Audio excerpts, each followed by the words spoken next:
Hey guys, Psychic Creatures here, and welcome to Let's Review Manga. Today, we're looking at Soul Eater Volume 1. Now, I've seen the anime and thought it was annoying, but I decided to give it another shot. So, I picked up Manga 1 and 2. Let's get started. Starting with Prologue 1, Soul Eater.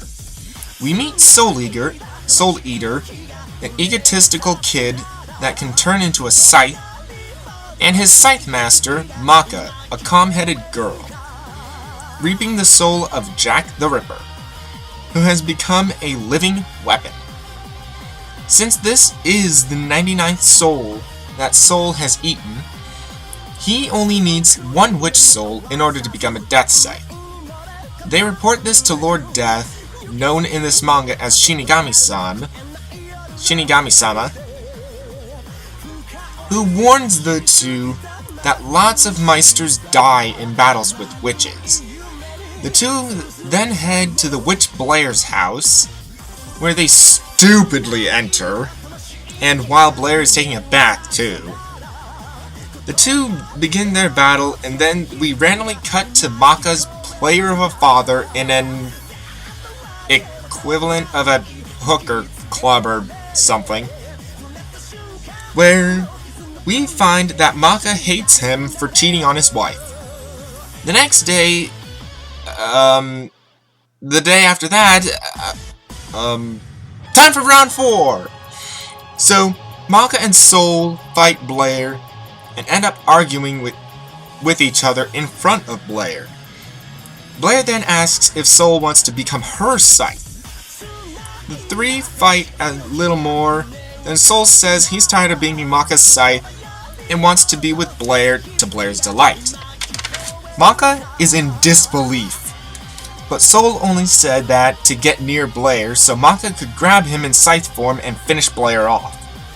Soul eats Blair's soul, and they find out he ate a cat's soul. So they have to collect all the souls again. It isn't explained too well why this happens in the manga, but in the anime, it does a good job. So, next is the second prologue, Black Star, starring my favorite character and my least favorite character in Soul Eater, Tsubaki and Black Star. Tsubaki may be a bland character, but I grew up on bland characters, so she's not bad.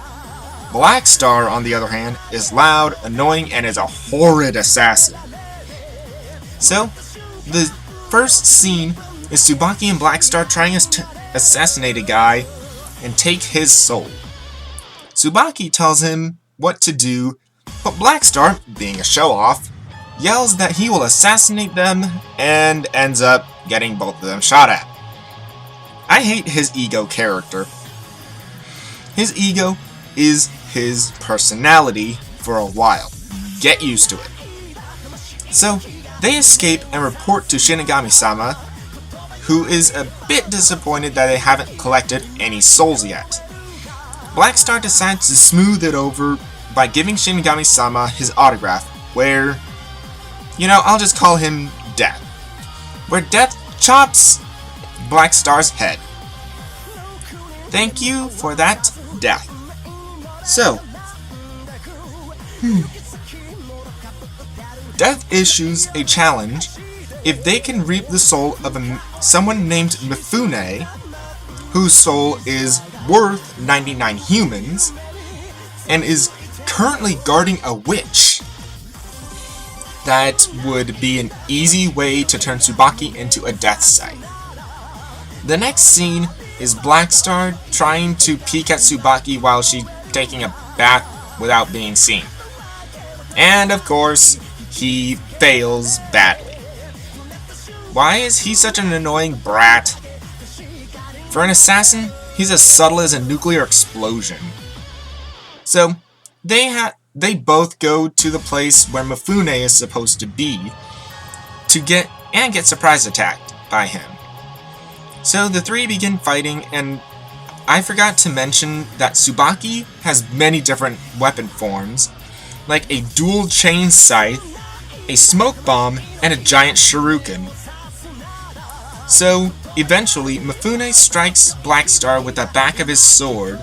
So Mifune calls Blackstar the weak link on the team, in which Blackstar replies with, "No one holds the spotlight but me."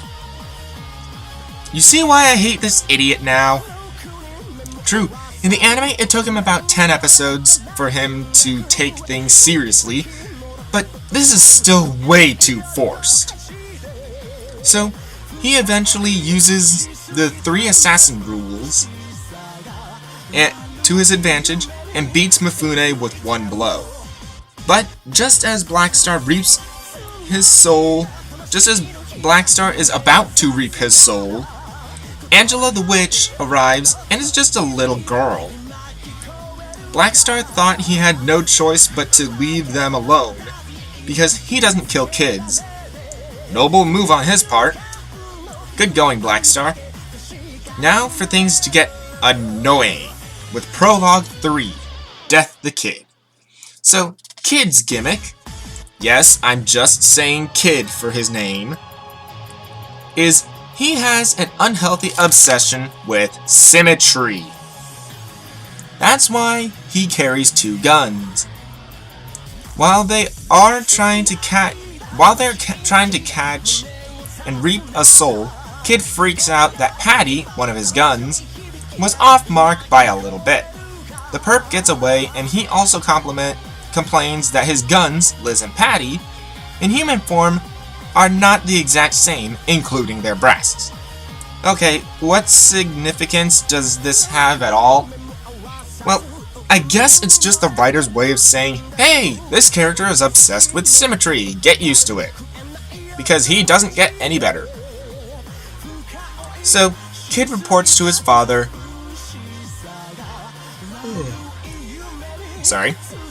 Kid reports to his father, and Death sends him to a pyramid in Egypt to dispose of a witch and her mummy army.